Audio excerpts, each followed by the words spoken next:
खबर दें कि आइंदा माली साल के बजट में सब्सिडाइज की मद में 1300 अरब रुपए से जायद रखने की तजवीज़ पेश कर दी गई है। मजीद जानते हैं डॉन न्यूज़ के नुमाइंदे ताहिर शिरानी से।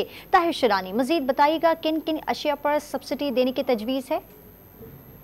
देखें, माली मुश्किलात के बावजूद वफाकी हुकूमत ने आइंदा माली साल के बजट में खती रकम सब्सिडीज के मद में रखने के लिए तजावीज़ तैयार की हैं। तवानाई के शोबे के लिए सबसे ज़्यादा 975 अरब रुपए की सब्सिडी तजवीज़ की गई है, ताकि जो आइंदा माली साल के दौरान हुकूमत बिजली की कीमतों में जो इजाफे का कुछ बोझ है वो खुद बर्दाश्त करेगी और कुछ सार्फिन पर मुंतकिल करेगी। इसलिए खती रकम इस मद में रखी गई है।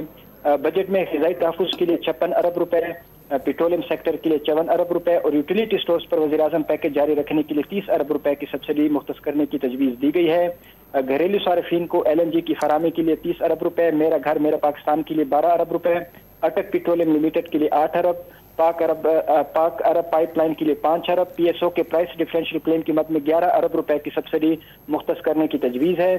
इसी तरह आइंदा माली साल इस्लामाबाद मेट्रो बस सर्विस के लिए 2 अरब रुपए, सैलाब से मुतासरा किसानों को कर्ज माफ करने के लिए 7 अरब, गिलगित बल्तिस्तान को गंदम की फराहमी के लिए 10 अरब 50 करोड़, गंदम की फराहमी के लिए पास्को को 10 अरब रुपए और बजट में यूटिलिटी स्टोर्स पर रमजान रिलीफ पैकेज के लिए 5 अरब रुपए की सब्सिडी मुख्तस करने की तजवीज़ है। जो इस हवाले से तजावीज़ है वो वज़ारत खजाना ने तैयार की है और इसकी वफाकी काबीना से मंजूरी ली जाएगी और उसके बाद इसको आइंदा माली साल के वफाकी बजट का हिस्सा बनाया जाएगा। ठीक है, बहुत शुक्रिया आपका ताहिर।